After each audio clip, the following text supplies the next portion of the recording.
great comic, local comic. I love working with this guy. Please give a big round of applause for John Hilder.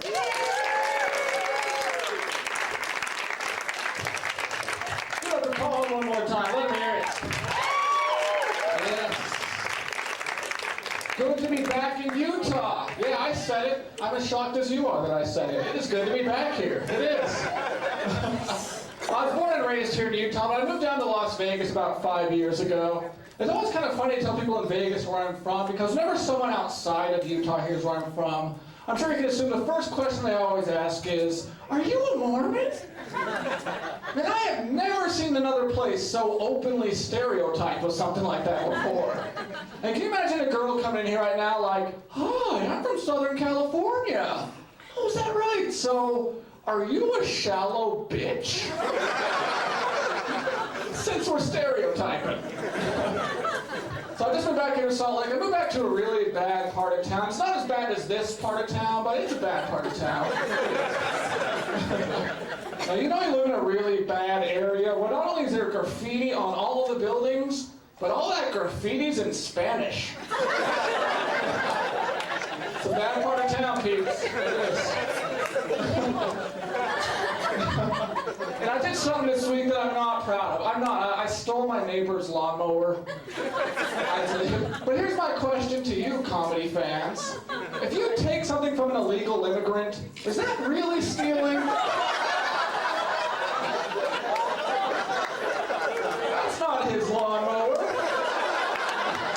I took that back for America, all right? I'm a patriot. Not a criminal. That's right.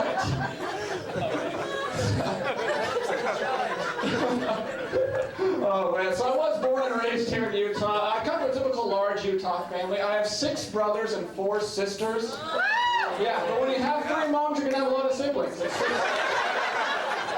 Look at me's a bitch like that. It is. I have one mom. She is a Mormon though. I was raised Mormon. I've since fallen the way of Satan. But my mom, she's devout. She's one of God's biggest fans. She has all his albums, even the BC stuff. My mom's a teacher, and I don't know if she's one of those teachers who has sex with their students.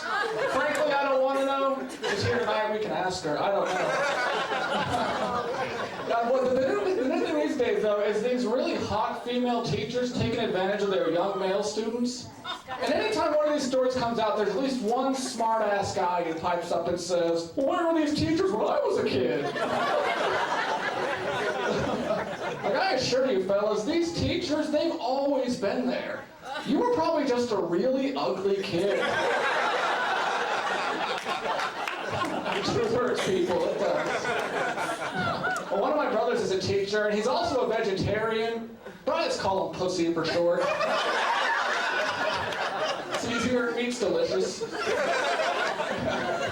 I love my family, but we're not the best at communicating. Like, I called my dad last week because it was his 60th birthday, but this is actually the first time we've talked in like 3 months. Because usually I wait for my dad to call me, which he's terrible about doing. And when he does call, this might be a little bit too much information for you, but he only calls me when he's in the bathroom. Yeah, which I've always tried to tell myself it's because he's like a really busy guy, and that's the only free time that he has to call. But if that's not the case, I'd really like to know what it is about going to the bathroom that's making him think, I should really call my son. Like, is he just sitting there on the toilet, getting ready to drop a deuce? Thinks to himself, you know, maybe I should call another piece of crap I created. He doesn't love me.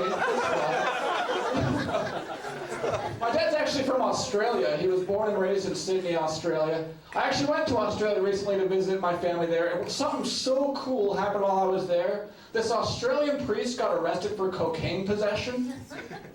I thought it was awesome. Everyone in Australia was freaking out, calling for this guy's head, but as an American, I found it pretty refreshing. Really, it was actually about a priest getting busted for a different kind of blow.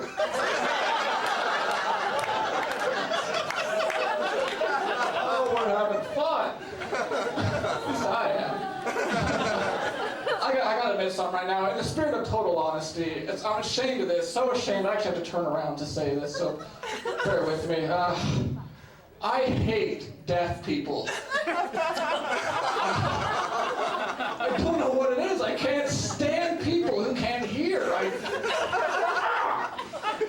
Now, they can't hear me right now, and they can't read my lips. So when I turn around, this never happened. Hey, guys, what's the deal with divorce? Now, speaking of not having segues, I recently bought a new car. New to me. I'd be lying if I said it was new. It's a 98 Nissan Sentra. What? That's right. It's a pretty sweet ride. When I bought this thing, though, I noticed the clock in my car had a setting on it for AM or PM, which to me seems entirely unnecessary in a car. Really, if you're driving around and you can't tell if it's 11 AM or 11 PM, you are way too drunk to be driving a car. Dude, is the sun up? One thing I've always wondered about drunk drivers is if a motorcycle cop pulls over a drunk driver, how's he getting that guy back to the station? Like, sir, you just blew a .16. That is twice the legal limit. Do you know what that means? You're gonna have to ride bitch back to the station. I hope you're not a touchy drunk. There are a lot of excuses for getting out of DUI. Some work and some don't. Here's one for you ladies. It probably falls under the category of one that won't work, but you might get a laugh at it. That's all that matters. Laughter, not jail time. So ladies, if you get pulled over tonight and the cop asks you how much you've had to drink, you say, "I have no idea, officer." You never get used to drinking for two. It's not for everyone. I know. Here's an excuse. It actually worked for a friend of mine, so I'm going to share this as a public service announcement because I feel like there are some potential DUIs in here tonight. I'm not pointing any fingers except over here. This is for you, so listen up. This might save you tonight. The call pulled over my friend and said, "Sir, you are under arrest for DUI." And he said, "No, I'm not. I didn't do it." The cop said, "Explain how, sir? You're alone in the car and you're driving." Like, "I will explain, officer. You see, about 5 miles back, I asked Jesus to take the wheel." He's the guy you want. He was all over the road. It's a tough week for me. I got in a fight with my gay neighbor this week. My gayber, if you will. I don't even know what the fight was about. I know it had nothing to do with the guy being gay, but I think it's relevant to my story, because at one point I got so mad at this guy, I told him I was going to shoot him in the face. All he did was wink at me.